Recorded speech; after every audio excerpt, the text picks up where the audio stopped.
Padmanabhaswamy Temple in Thiruvananthapuram, extraordinarily wealthy Hindu temple, capital of the southwestern Indian state of Kerala. The temple is from the 8th century or earlier, centuries, most recently by Martandavarma in 1750.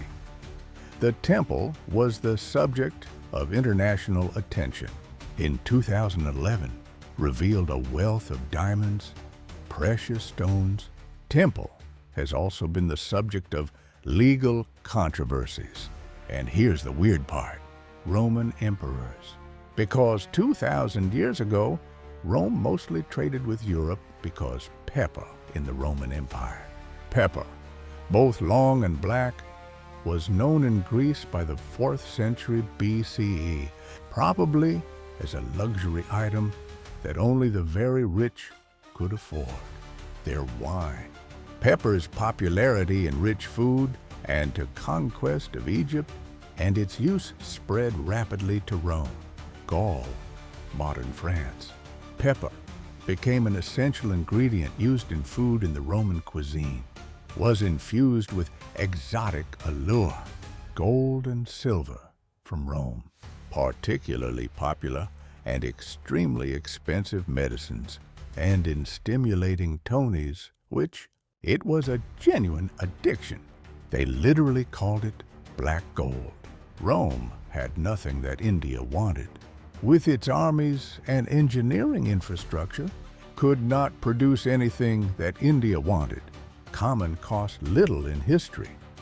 In fact, the transaction was wholly one-sided because India had monitored simple mantra: abundance, or what is known dravya, abundant material, and had almost unlimited supply of commodities of every kind from gold out. Aspect from Rome in a flooded manner. It had adventurers and researchers coins in the sands general region of Malabar, Madurai and Angamalu. The classical Tamil poem Ahana Nuru, large ships of the Yavanas, came with gold and returned with pepper. The king of spices sailed from Alexandria coast to the Malabar coast. Gaius Plinius Secundus, Como, 23 or 24. Stabiae, 25, August 79.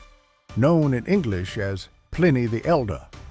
Pliny was a Roman author, naturalist, natural philosopher, naval and army commander of the early Roman Empire, procurator and friend of the Emperor Vespasian, naturalis historia, natural history, a 37-volume work covering vast array of world, which became an editorial model for encyclopedias.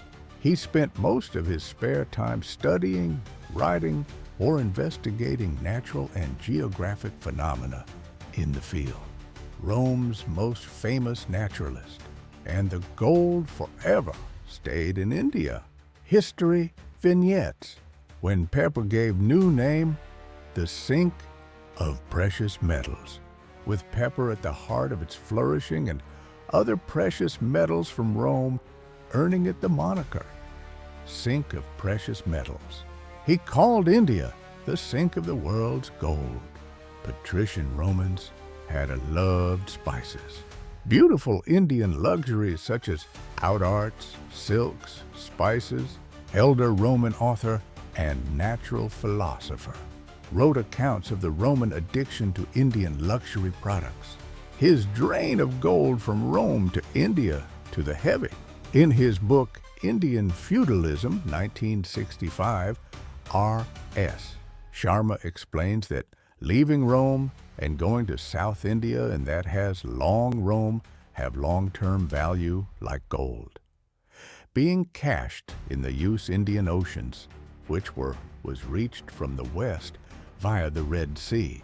Bad pepper, imports from India. The archaeological proof is everywhere. The Ancient Roman Code by Paul H. Jayasingh, Bangalore.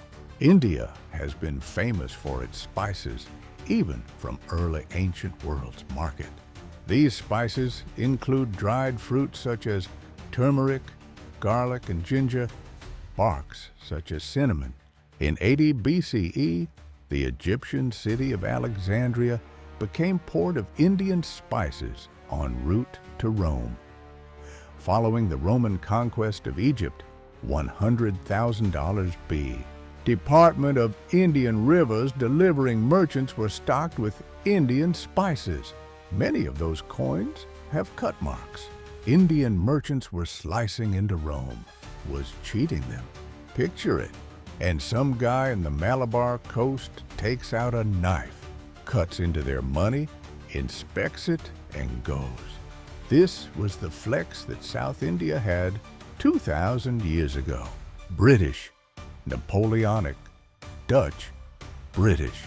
The coins in the Padmanabhaswamy Temple got their currency inspected and faulted? Here's the thing between 200 BC and 200 AD. The Indian subcontinent was the wealthiest because we controlled what the rest of the world craved.